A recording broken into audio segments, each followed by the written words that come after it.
અન્ય એક મહત્વના સમાચાર સામે નજર કરીશું તો સુરતના સરથાણામાં બ્રજરાજ રેસિડેન્સીમાં ફાયરિંગની ઘટના સામે આવી છે। તો કાર ચાલકે સોસાયટીમાં આવી ફાયરિંગ કર્યું હોવાનું સામે આવ્યું છે। સમગ્ર ઘટના સીસીટીવી કેમેરામાં કેદ થઈ હતી।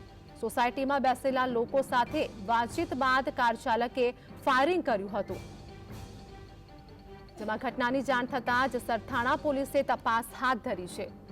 આ સમગ્ર ઘટના સીસીટીવી કેમેરામાં રેકોર્ડ થઈ હતી। સુરતની આ ઘટના સરથાણામાં બ્રજરાજ રેસિડેન્સીમાં ફાયરિંગની ઘટના સામે આવી છે, જેમાં કાર ચાલકે સોસાયટીમાં આવીને ફાયરિંગ કર્યું હતું।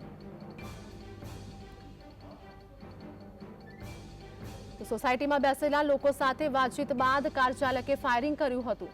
આ ઘટના હાલ સામે આવી છે, જેમાં ઘટનાની જાણ થતાં જ સરથાણા પોલીસ પણ ઘટના સ્થળે પહોંચીને વધુ તપાસ પણ હાથ ધરી હતી। તો સમગ્ર દ્રશ્ય જોવા મળી રહ્યા છે। સુરતની આ ઘટના પ્રકાશમાં આવી છે। સમગ્ર ઘટના સીસીટીવી કેમેરામાં કેદ થઈ હતી। સંવાદદાતા સાહિસ અમારી સાથે જોડાઈ ગયા છે। સુરતમાં ફરી એક વખત ફાયરિંગની ઘટના સામે આવી છે, શું વધુ અપડેટ?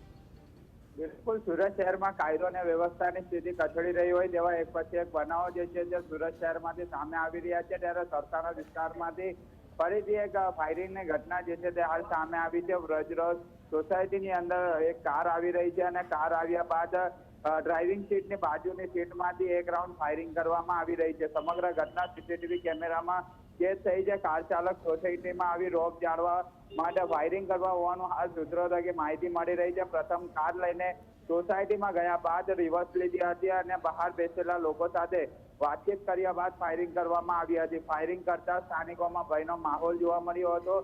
સમગ્ર બાબતને જોતા સરથાણા પોલીસ દ્વારા આરોપી જે ફાયરિંગ કરનાર આરોપી છે તેની અટકાયત કરવામાં આવી છે એવું સૂત્રો થકી માહિતી મળી રહી છે। પરંતુ ક્યાંક ને ક્યાંક લોકોની અંદર રોક જમાવવા માટે આ ફાયરિંગની ઘટના સામે આવી હોય એવું બની રહ્યું છે અને હાલ જે ફાયરિંગ કરનાર આરોપી છે તે બિલ્ડર હોવાનું હાલ જાણવા મળી રહ્યું છે। જી સાહિસ, માહિતી બદલ આપનો આભાર।